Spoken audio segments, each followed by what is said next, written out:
Good evening and welcome to another Tanya class. Next week is the Chabad Rabbis Convention. They are expecting 6,000 rabbis in Crown Heights. in Crown Heights. They moved it I- in February? No, February is the women. This is only the men. And I will be here for Shabbat, but I will be leaving Sunday morning early before 7 a.m. and be back Monday morning. So I hope to be on Monday night next week for Tanya class. If there is a cancellation or delay, which is, sometimes it happens, I will keep you posted. But if you don't hear from me, there is a class. I would like to begin tonight with the start of the second chapter. Before we begin, let me just share with you a very brief summary of what we already discussed last week, and we're going to read it again. Until now, we discussed the first soul. It's called the first because it enters first. The purpose of that soul is to vitalize the human and motivate the person to live a good, healthy life. Unfortunately, it motivates the person sometimes in the wrong direction. There are 4 elements by which God used to create the universe. They all exist in the physical and the spiritual human. And the animal soul will be made of one or all 4, but one of them will be stronger than the other. We have hotness, we have air, we have fire, which rises high. We have water, which is all about pleasures and how can I enjoy every moment.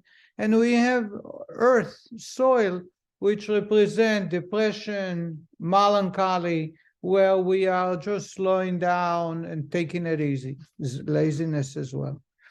The second soul, the Rabbi does not address when it enters the body.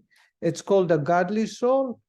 It starts at birth, but it completes at least one part when the person achieves 13 for a boy or 12 for a girl, and it comes in automatically regardless of celebrations. By the way, celebration is only something of lately. In early generations, they didn't make a big deal out of it, because the day happens and the soul enters just like a bris. It's the 8th day, if you made a party or not, if circumcision was made. And it completes, the completion is when the person gets married. I think I shared with you. Says the Rabbi that this soul was not created in the 6 days of creation when God used 10 utterances. When God created the universe, he spoke. Speech is external. The purpose of speech is to communicate my thoughts into somebody else. How do I know it's external? First, it serves the purpose of communicating with others. And number 2, I can cease from speaking. I don't have to talk all day. Thought, on the other hand, thinking is something that is constant. It's internal. Nobody knows what I'm thinking about. And it doesn't stop. The moment to stop thinking, it is the moment you're not alive. Therefore, says the Rabbi, when God created the universe, he used speech, utterances, according to Kabbalah, because it's all external. But the soul enters into God's mind, and it came from God's mind, meaning its eternal aspect. In addition, the Torah describes that God blew into its nostrils a breath of life. Blowing comes from inside. That's why we get tired very quick when we blow. Also, he uses a second example, a second source, is that the Jewish people are called my firstborn son. Calling a child your son, calling a person my son, makes a very unique connection, and I will address that a little more details in a moment. So let's start reading it again one more time, and we will get to the comparison to a child. Okay. We are on page 49 in the lessons in Tanya. The second uniquely Jewish soul is truly a part of God above. A part of God above is a quotation from scripture in Job. The Alter Rebbe adds the word truly, mamash, to stress the literal meaning of these words, for as is known, some verses employ hyperbolic language. And he's bringing examples. Sometimes when the Torah refers to something, it's just a parable. It's just an example. When we say that it's part of God, it's not just figuratively, but really, truly part of God. And last time we discussed that part of God, the part of the essence contains the essence. However, the reason it's called part, it's because it's not all of it. So it's kind of a dichotomy between the two. And the explanation is that it conceals the essence, and therefore it's called part of God. However, it contains all the energies or the details of the essence. As it is written concerning Adam, whose soul was a comprehensive one, a neshama klalit, and in that it contains all the particular souls of subsequent generations, and he blew into his nostrils a soul of life. Adam is a general soul, as we will discover later, that contains all the future souls of humanity that ever will exist. So when God created Adam, he blew into his nostrils a breath of life. And as we say in prayer concerning the soul of every individual Jew, you blew it into me. We thank God for blowing into me the soul of life. The significance of the verb to blow as it relates to the infusion of the Jewish soul is now explained. It is written in the Zohar, he who blows from within him. That is to say, from the inwardness and his innermost being. For it is of his inward and innermost vitality that a man emits through blowing with force. And the commentator explained, blowing tires a person much more quickly than speaking, as is readily observed, for it requires a greater exertion of effort and vitality. Hence, the fact that the metaphor of blowing is used to describe God's implanting the Jew's soul in his body signifies that this soul originates in the innermost aspects of God. I hope you understand that. God's blowing is internal. That's why it tires a person very quickly, as opposed to speech, which is external. I have a question. Yes. Regarding the general soul that Adam has. Is that all Jews and non-Jews or just Jews? Adam's soul includes all souls, all of humanity, Jews and non-Jews alike, for future generations. When we say Adam, by the way, it's Adam and Eve. It's not the men. Adam, if you read in the description, was created with two heads, two bodies and two heads that were connected in the back. And God said it's not good for men to be alone, and he splitted them. But it's clearly stated in the Torah. So Adam wasn't created and only later God created Eve. They were both created together. He called it. If you read in the Torah, it doesn't call him or them. He called it Adam. Later on, he split them into two, and one was named Adam, the other was named Eve. And I have discussed maybe last week here, or I know several times, why is that the only creature that God created as one and split it into two?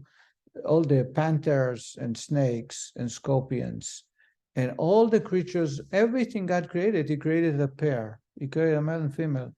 Adam is the only one that God created single, and only then he said, it's not good for man to be alone. Let me help him, create a helper for him, and he split them into two. And the gist of the idea, and those of us who come to JLI will discuss in lesson 4 or 5, the gist of it is to remind us that it's impossible and that we are incomplete unless we get married. In other words, even though I feel and I like and I enjoy and I am excited, you are only half. And only when your other half is happy and excited and successful, then you are complete. That's why it does not, God, mice, he didn't have to. He created a male and female, and they get together to mate, to continue the gene. But they can be isolated. You can have in a zoo, you can have one lion. You don't have to have the lioness. You can have one hippopotamus, and you don't have to have the female or the female without the male. They exist. They can exist forever. Human being will not be able to exist unless they have both. That's why when somebody. Nobody heard that from me recently. Yeah. When did I say that? On Shabbos? Last Shabbos. Last week we talked about it? Yes. Okay, but I know I spoke about it on many occasions. So Yes. the partner dies, the person is incomplete again, That's a good point. and then they have to find somebody else, or how does it work? There was something that moved me. I don't know if it addresses best the question, but it moved me when it happened. I remember it vividly. I was a young man, and I want to share with you. There was a moving company, Moshe Movers in New York, you know. Of course. And an Israeli, like many moving companies used to be Israelis. This is 1984, 85. I was a young man. I was only in my early 18, 19, 20, maybe 20. And one day, the two employees of Spanish descent, I don't know why, some say they were drunk, but they went and killed Moshe, this man. They took his keys and they took his car, and they drove home to his home in Shipside Bay, somewhere in Brooklyn. And they raped and abused the wife in a very horrific way.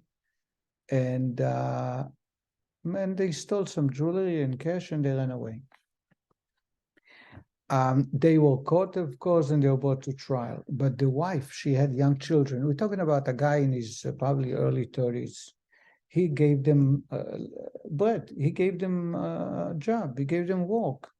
And the horrific behavior was very, very painful for the wife. There was a very large funeral, and the wife had little children, 2 or 3 children. And her friends didn't know how to cope, how to help her cope with the loss. And she herself, she was raped by not 1, but 2, and they also made fun of her. It was I don't want to describe it here, but it was a very, very, very gruesome experience. So somebody wrote to the Rabbi about the situation. And the Rabbi said that the best thing for her, and this is a young lady, is to find a husband, to marry a husband, so it can bring comfort and turn the page. And she turned back. She was kind of shocked because she felt that maybe you got to mourn for a year, the wife and the children for sure need to have the mourning period of a year. Mourning for a spouse, it takes a year. And the Rabbi wrote back that it is true under normal circumstances, meaning past generations, but today, in today's life, a person need to have a healthy and enjoyable life in order for them to serve God.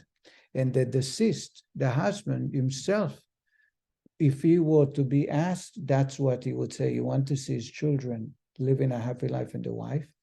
And this is the best way to serve and so to say, sanctify or to please the soul that passed on. Did she? And she, right away, yeah, the whole thousands of people who worked on that lady to find her. Her life have changed, obviously. What I remember as a young man, I was shocked because this was a very painful experience. And you think that, you gotta have time, you gotta take time to mourn. This is sudden. There was no ailment. It was very evil behavior of people that he was kind to. And not only murder, but only abuse her. Yet the Rabbi says that having a partner is the solution. And you can't argue with the facts. You can't dispute facts. Those people who are married may complain till tomorrow. But if they will not be married, It's not, I don't want to, politically incorrect, but this is reality. This is reality. I hope I addressed your question. I told you it may not be directly the best answer, but this is something to remember. Can we continue now? I just need to say that, again, I have to say that I'm just amazed at the Rabbi. That every situation is different. And No doubt. that's not just one, it's just amazing. It's true. You're right. So, All right, let's continue. Says the Rabbi that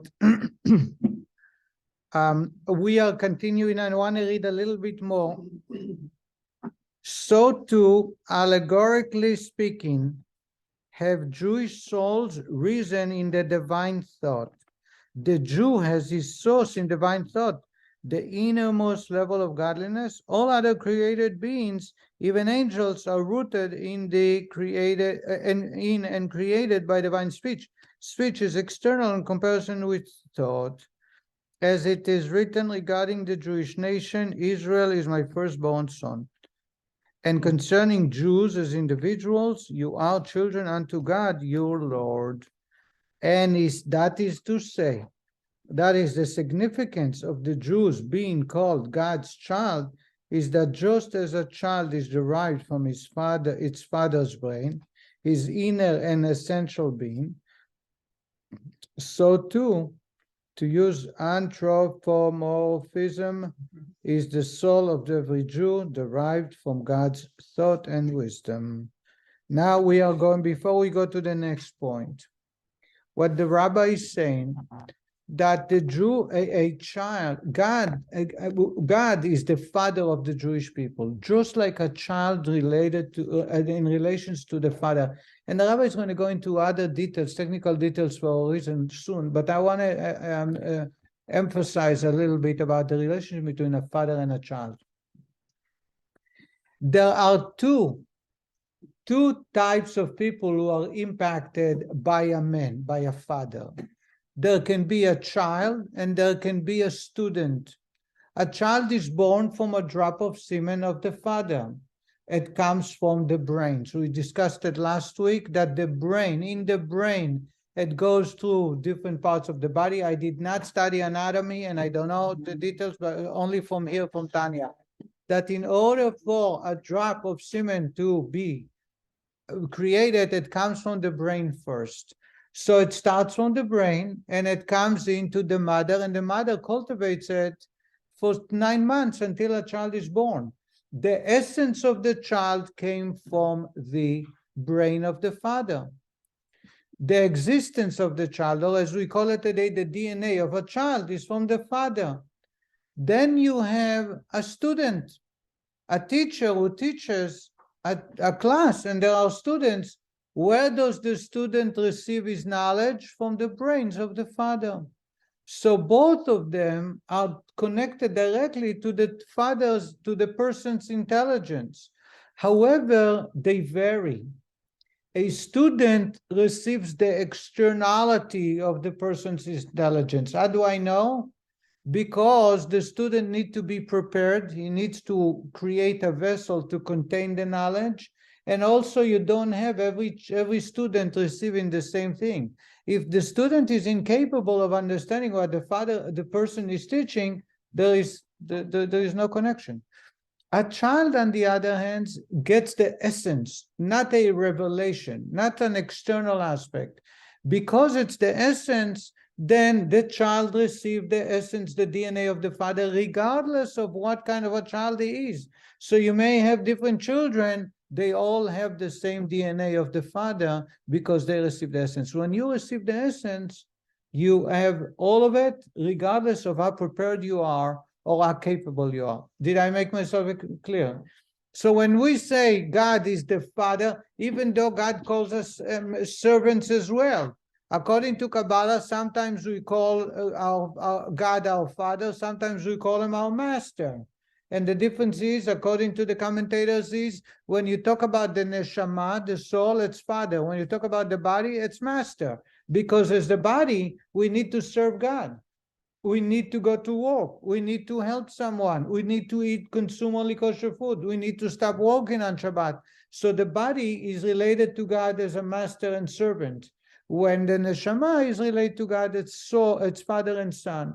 When it comes to the comparison between a father-son versus a teacher and student, the student needs to put a lot of preparation before he can absorb the teacher's knowledge. The child, on the other hand, receiving from his father the DNA, has nothing to do, doesn't have to do anything, because the essence is given to the child, and it will never go away. A student may know and understand the knowledge, but then 5 years later, he has no idea what you were talking about. He's already forgot about it.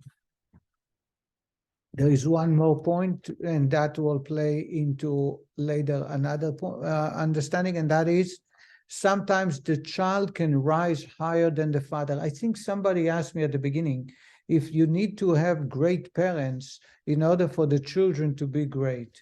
Not only I told you it's not the case, but in fact, most of the great men had parents that were very simple. I used the example of Rabbi Akiva, whose parents were converts, Rabbi Meir, whose parents were from Roman descent, Onkelos. There is most of the people that gave us the tradition to allow us to the tradition to continue came from not great souls, so to say. And the point that the rabbi is going to making also is that sometimes the child will rise higher than the father or the mother, and you ask yourself, where did he get it from? And the answer is there are part components of the father and mother that are hidden, that the parents have, but they do not bring forth. A child receives those hidden powers. And if the child is talented, he is able to express them and take them out. So it all came from the father and mother.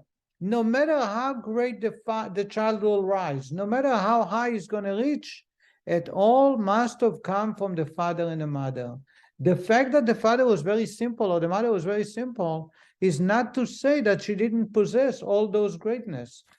I heard somewhere or I read somewhere that the maximum that a person in this earth will use of their brains is 25%. And that's a very high number, assuming someone is like Einstein. People who really use their brains all the time, maybe they use 25% of their potential. Majority of people, maybe 2 or 3%, our capacity. This is so little compared to, I just had a solar generator. You know, we didn't have electricity, and nice, kind people brought us from Miami. The generator alarm went up. And what's the alarm? It says, use more power. And I called the guy. He happened to be a Chabad rabbi, a Chabad chassid. His father is a rabbi. And I says, there's an alarm, use more power. He says, yes, solar generators, those are diesel generators. They don't like that you do not use all their energy. So turn on all the ovens, turn on all the lights in the house. He says, because he doesn't like it. He's not happy about it. Really, it says use more energy. It shows that it's a very high efficient. And I had 2 ACs, and I had a big kitchen with like 3 ovens. I used only 12 kilobytes. He wanted me, use 25 or 28. He wanted me to use more. So we needed, to use more. Otherwise, it's a waste of diesel. I wish the human being was like that. But the person who rises higher than the parents need to always remember it came from the parents. The fact that the parents will never be able, they say they can never reach that high, they can never be so successful, so smart, so great, is not true.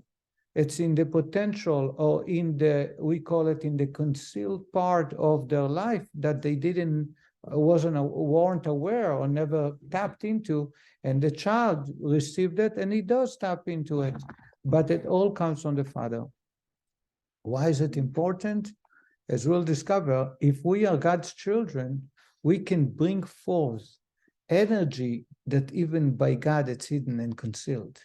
Just like a child sometimes will rise greater and farther than the father, so that we as God's children can bring forth aspects of God that are very concealed. They exist, they're there, it's from there. But God never, so to say, bring them forth and reveal them, and we are able to. And that's part of the diving into the study of Torah, for example, learning how to use technology to serve God, to do good, to help one another. By doing so, we're bringing forth the potential that God created and making sure to utilize it. Let's continue. The Rabbi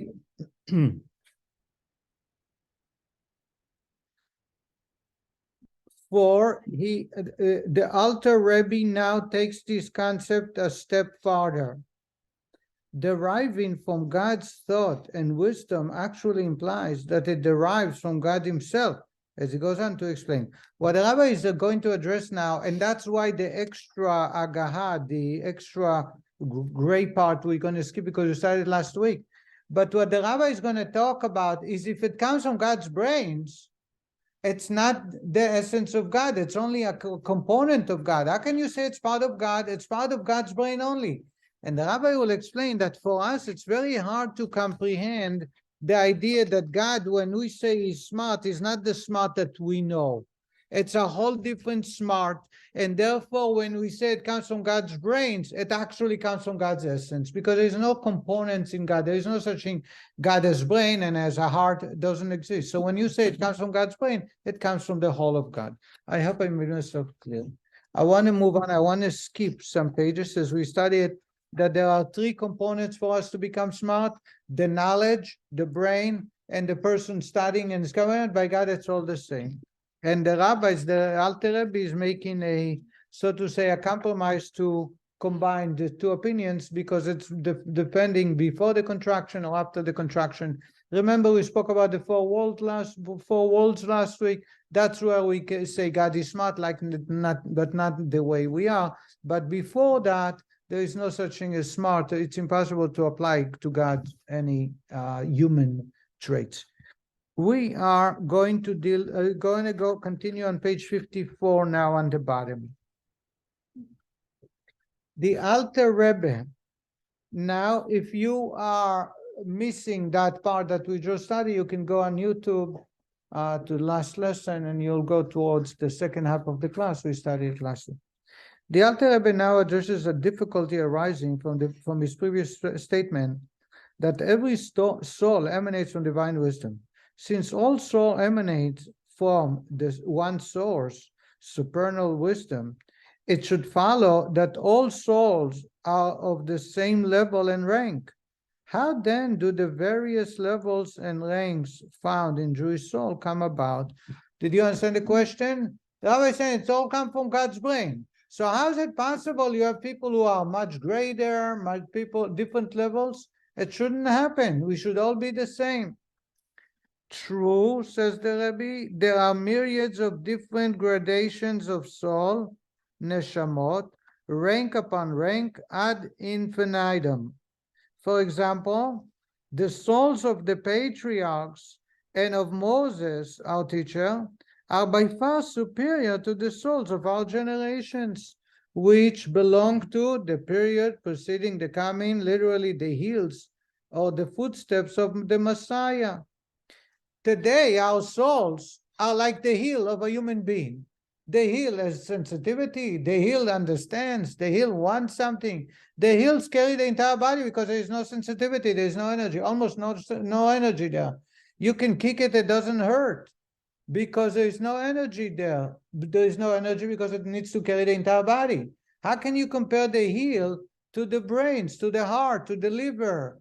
There is no comparison. So you have Jewish people in history, like our patriarchs, like Moses, King David, who are compared to brains. They are much closer, much more sensitive to God, are able to please God on a much grander level compared to our generation, which are called the heel of the Jewish people, because we are the last part before Mashiach will arrive.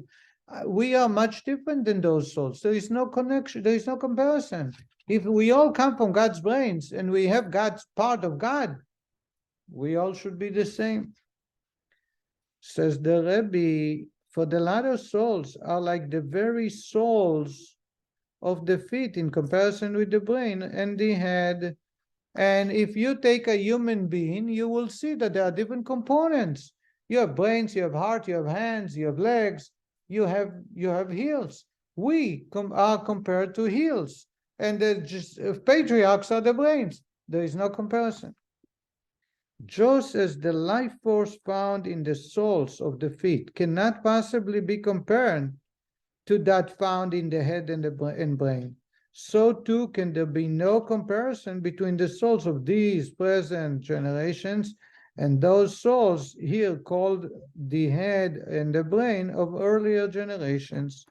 Similarly, the same question can apply within each generation.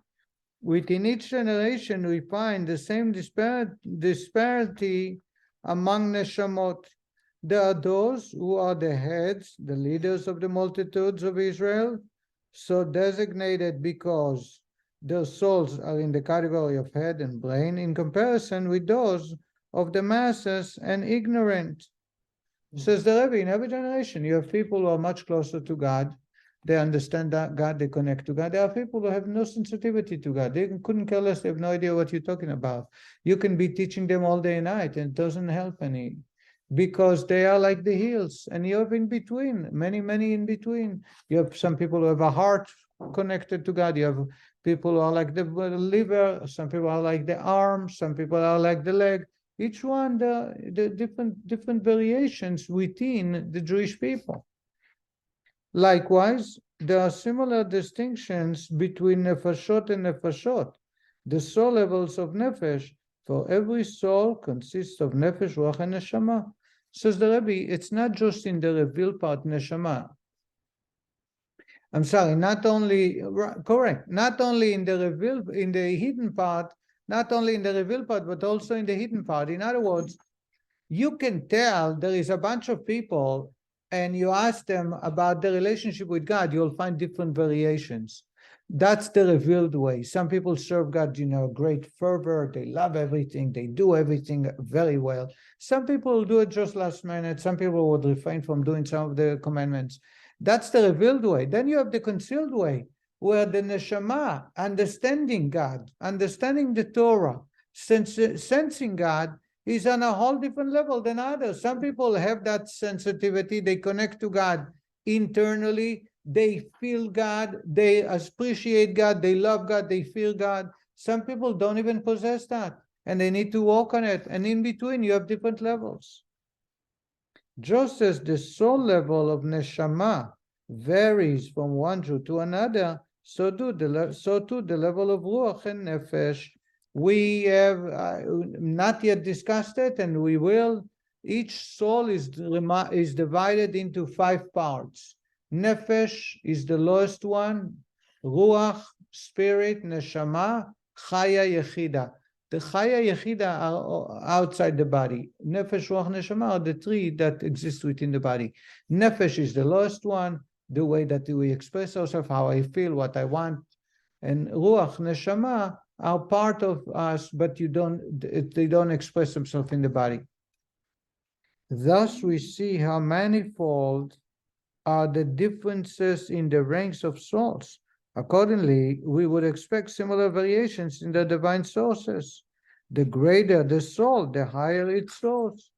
And you see that they all are from the same root, the same place. It doesn't make sense. Nevertheless, we are on page 56. The root of every nefesh, ruach, and neshama, from the highest of all ranks to the lowest being those souls embodied within the illiterate and the most light-minded of light-minded Jews, all are derived, as it were, from the supreme mind, which is Chokhmah Ilah, supernal wisdom.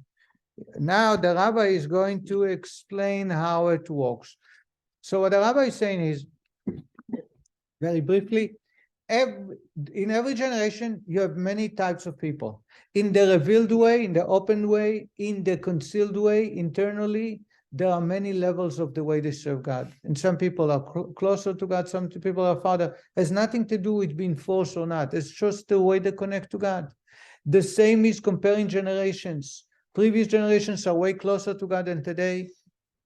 Our patriarchs are way, way closer. King David was much closer. People who lived 1,000 years ago were way closer. We are like the hills. So you have those variations. However, says the Rabbi, it is a simple fact. All souls come from the brains, from Chokhmah Ila'a. Ila'a in Aramaic means higher, upper, from the wisdom of upper of God. They all stem from the same source.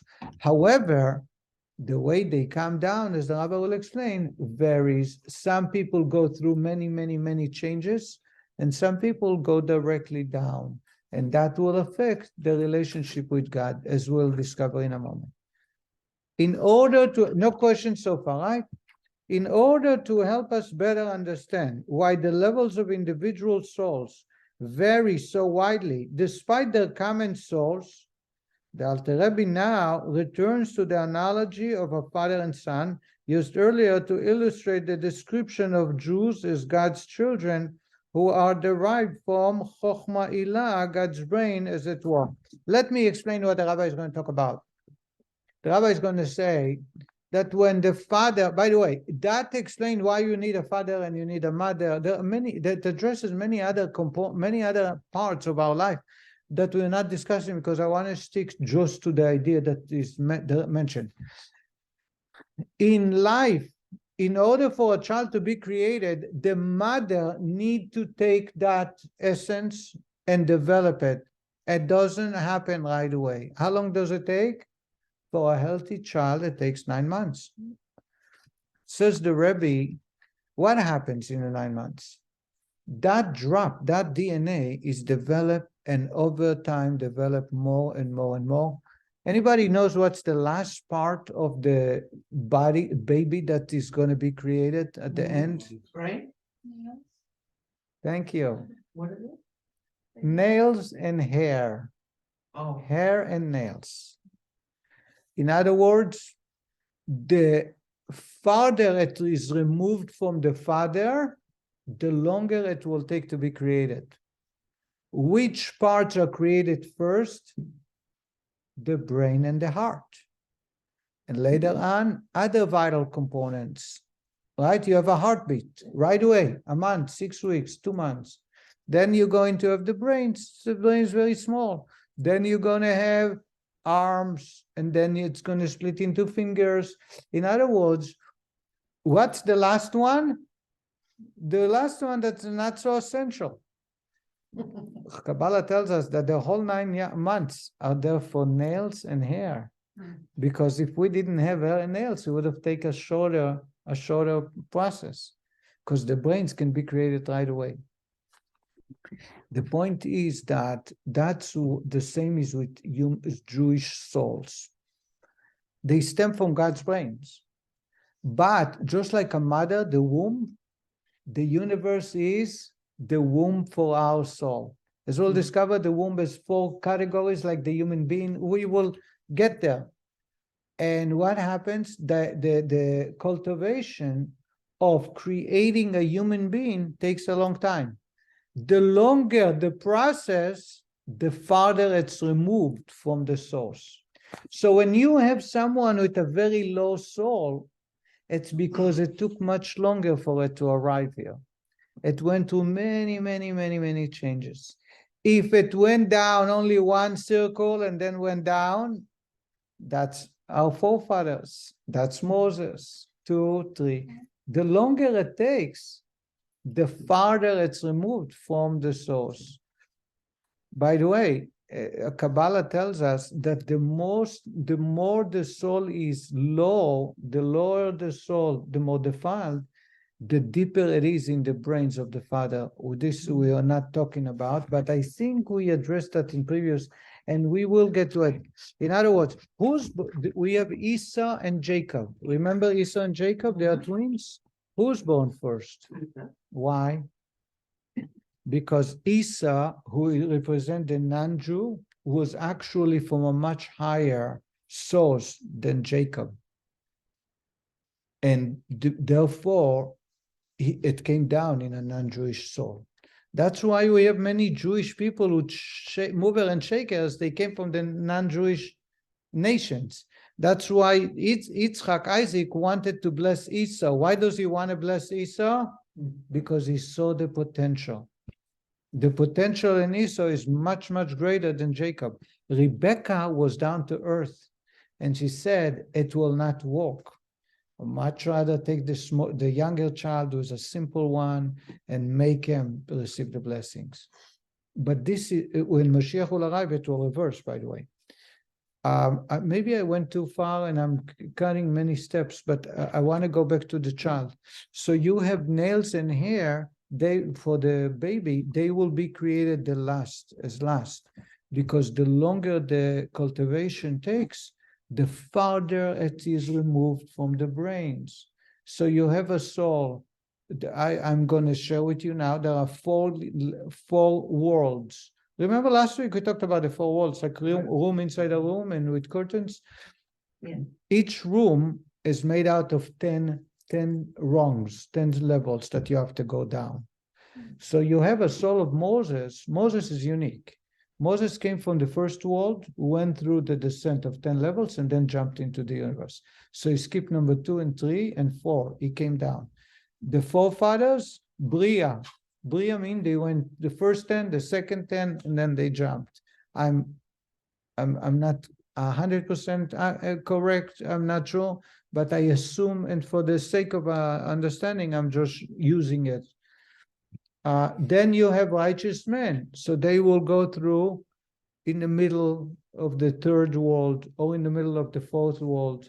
Low type souls will go all 4 worlds. They will descend each of the levels. There are myriads of levels because the 10 attributes in each world are made out of 10 and another 10. So it's hundreds and thousands. And that's the 9 months period that, just like in the physical, same is the soul is going to descend, coming down. So you can take an elevator to go down. So some holier, more refined souls took part of the travel, the journey to the body through an elevator. Either one universe, half a universe, 3/4, or an entire universe and a half.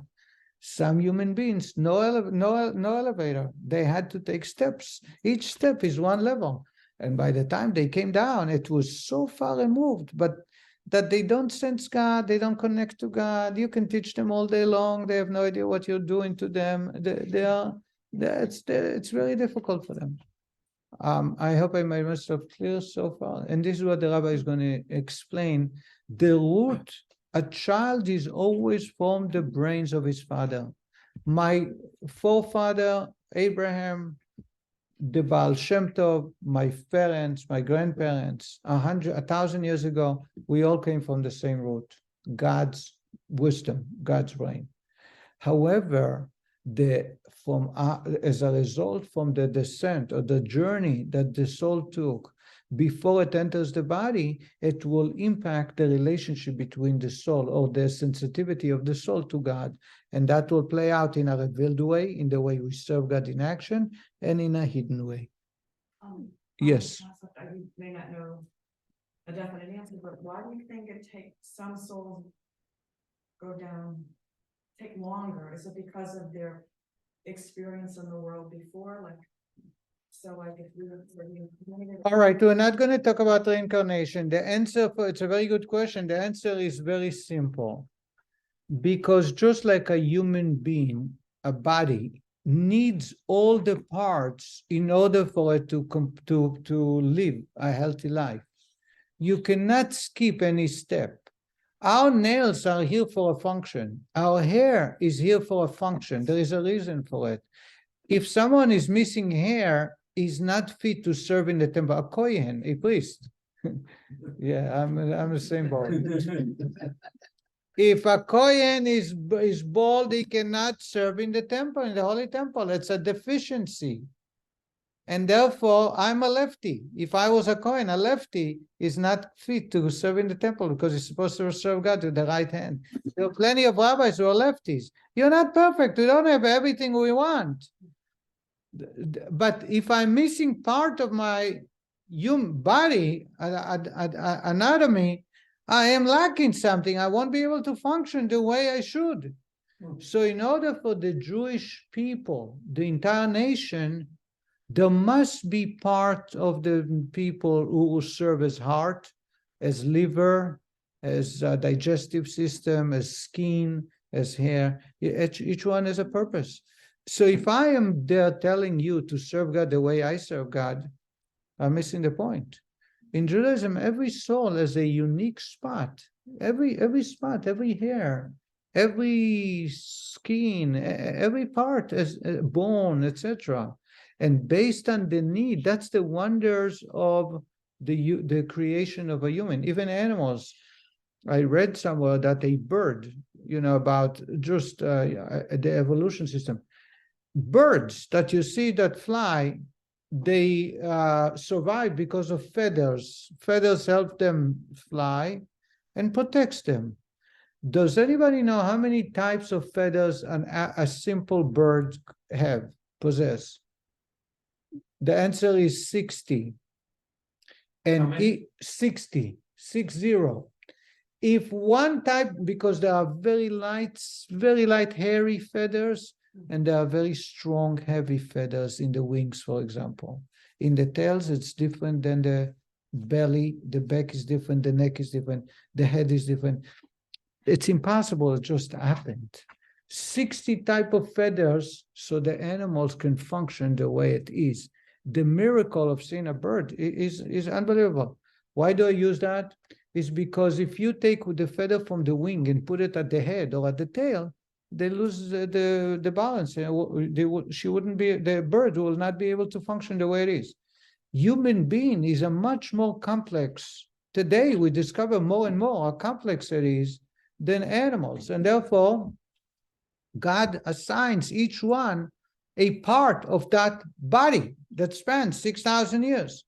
If I am to take the role of somebody else, I'm missing the point. I'm not doing what I'm supposed to. And therefore, God created us with all our needs to be met and all our purpose, and comparing myself to somebody else is not serving God. And therefore, some parts will take much longer to be created. Some parts will be much more challenged in their connection to God, because you can't expect the heels to connect to the brains the way the heart. If the heels had the sensitivity that the heart has, you wouldn't be able to stand on your feet, because it would be very hurtful. It will be very painful. So therefore, there has to be these variations to create a beautiful canvas, a beautiful mural. And it only exists when you have those different types. This is what the Rabbi is going to address. This is the answer of the Rabbi to the question. If we all come from the same root and the source, how come some of us are much closer to God?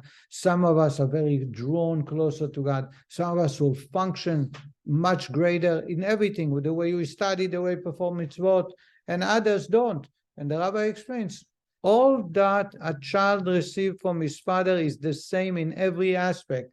Yet, there are parts of the child which is skin, another part is bones, another part is hair, another part is nail. And in addition, the Rabbi says, the longer the cultivation of the mother is involved, the less refined, so to say, the farther removed it is from the father. And therefore, it creates that part. So the same is with the human soul, with the people's soul. Here, let's see how the Rabbi Weinberg, who gave that lesson, is giving the introduction to it. I am reading on page 56. In order to help us better understand why the levels of individual souls vary so widely despite their common source, the Alter Rebbe now returns to the analogy of a father and son, used earlier to illustrate the description of Jews as God's children, who are derived from Chochmah Ilah, God's brains as it were. An explanation in brief. In this analogy, the child's entire body is derived from a drop of semen originating in the father's brain. Yet the many physical components which constitute the child's body are by no means uniform. They vary greatly from the brain, the highest component, to the nails of the feet, the lowest. In other words, the entire body of the child comes from the father. Yet the body is divided into many parts. Some parts are very refined, others are very simple. These radical differences come about through the presence of the drop of semen in the mother's womb during the 9 months of gestation. It is this period of physical development that produces the differences between one organ and another. The most materialized particular component of the drop becomes the more it diverges from its original state. Thus, observe that though all the organs share a common source, nevertheless, in the process of development, there arise differences as radical as in between brains and nails. Another matter, so says the Rabbi, the longer it states, the less refined the farther removed. Another matter evident from the analogy, though the nails are the most insignificant part of the child's body, they are still bound and united with the first source, the father's brain. In other words, there was no DNA those days. Today we know you take a nail, you can find the DNA of the father. You can tell who the father. Says the Rabbi in Tanya, this is 250 years before DNA. He says the nail contain the essence of the father, just like the brains. The brains represent the father. Sometimes you see children, not sometimes, most of the time, they think like the father, they will look like the father, they have the same emotions. There are things, patterns you can tell about, we know about hereditary ailments or deficiencies or qualities. You see it explained, played out. And the nails, you don't see it. In the hair, you don't see it. Yet, says the Rabbi, the essence of the father is in the hair, just like it's in the brain and the heart. Though the nails are the most insignificant part of the child's body, they are still bound and united with the first source, the father's brain. For like the other parts of the child's body, the nails too receive their nourishments and life from its brain. Since the child's brain retains the essence of its source, the father's brain, and is thus constantly bound to its source, even the nails are therefore bound up to the original source. Rabbi says that during the 9 months, the brain of the child is one to develop and gives order for the other parts of the body to be created. The brain comes from the drop of semen. So therefore, the nails are connected to the father the same way as the brain is. The same is true regarding souls. All souls are derived from the same source and root, from Chokhmah Ila'ah, from the highest level of intelligence. But the soul must descend therefrom through a multitude of worlds and levels before clothing itself in a physical body. It is this descent that creates changes in the soul's level of differences between one soul and another. For one soul is affected by this descent to a greater degree than another. So says the Rebbe, just like the body, same as the soul, will come down, and each soul will come down to the universe and take a different route, different journey, and that will affect the relationship to God. The second aspect of the analogy too applies here. Although a soul may descend to a very lowest of levels, it is still bound up and unified with its original source of Chokhmah Ila'ah. In the analogy, the nails remain bound to the father's brain through their unity with the son's brain. Similarly, these souls of the lowest level remain bound to their source in Chokhmah Ila'ah through their attachment to the source of the righteous and the sages of their generation, from whom they receive the spiritual nourishment. What the Rabbi is pointing out, and the Rabbi will talk about it in great details, this is just a summary of what we're going to talk. We know the brains of the child comes from the essence of the father. The brain of the person is actually gives energy to the entire body, including the hair and the nails, right? They get their energy from the brains. So says the Rabbi, the same is in the analogy of the souls. In every generation, there are people who are the brain of the generation. These are the righteous men, the leaders. In order for the nail, someone who is the simplest, he can't read Hebrew, don't understand anything, have no clue about tradition. In order for him to really connect to God, to the source, they have to connect to the brain of the generations. These are the righteous men. Through the righteous men, they connect to the Chokhmah of God, to the essence of God. Even when in this physical world, souls of a higher level, analogous to the child's brain, retain the spiritual level of the source, the level of head and brain, and through these souls, even the souls of lower levels remain bound and unified with those souls within God. This briefly is what the Alter Rebbe goes on to explain. This is what the Rebbe is going to explain. Let's start just a little bit and we'll continue next week.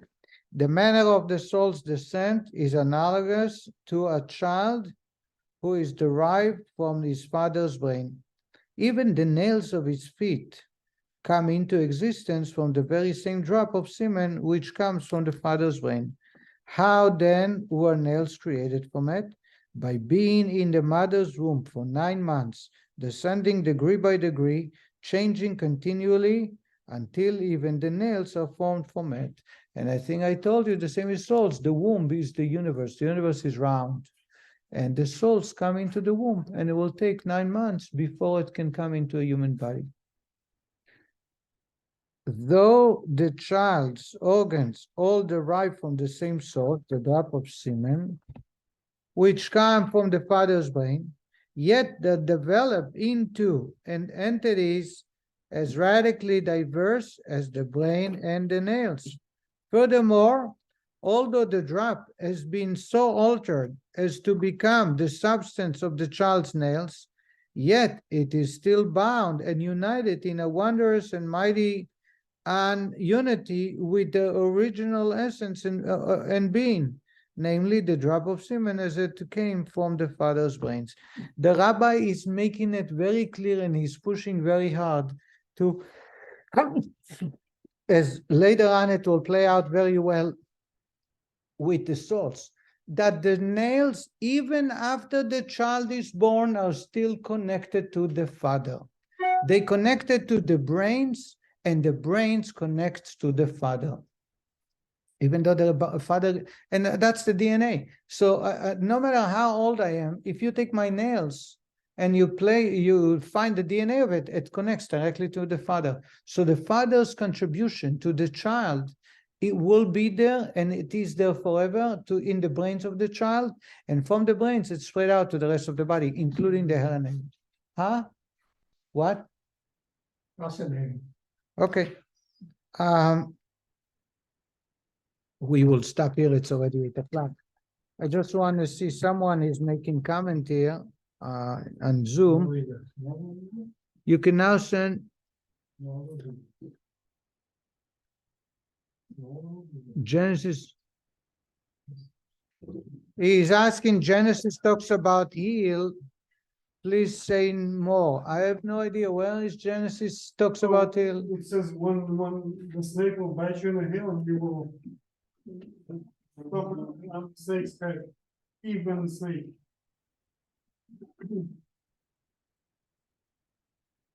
So what's the question? So it talks about the heel there too, so is there any connections here? There is a connection. The reason the snake bites in the heel is because there is no energy in the heel. There's no energy. By the way, and God says, and how will men get rid of a snake? On the head. The human will get killed by a snake through the heel where there is no energy, because what he did, he poisoned he brought in the evil inside. The evil was outside, was a snake, so a serpent, whatever. Now it became part of the human, and therefore to symbolize the snake that removed the human from God, It's represented by the heel, because the heel is the farthest that removes from the brain and God's brain. That's the idea that we're talking about. But however, when man comes to kill snake, it's the only creature that God says that you kill it only by the head. If you kill other parts of the body, he's not dead. I don't know if he can survive, but that's what it says. Ve'hu yeshuvcha rosh, by the head, because that's what he did. He, so to say, killed the brains of the human and removed us farther from God. Did you understand that? I hope I made myself clear. All right, we'll continue, God willing, next week. Thank you very much. We'll see you Wednesday, brother.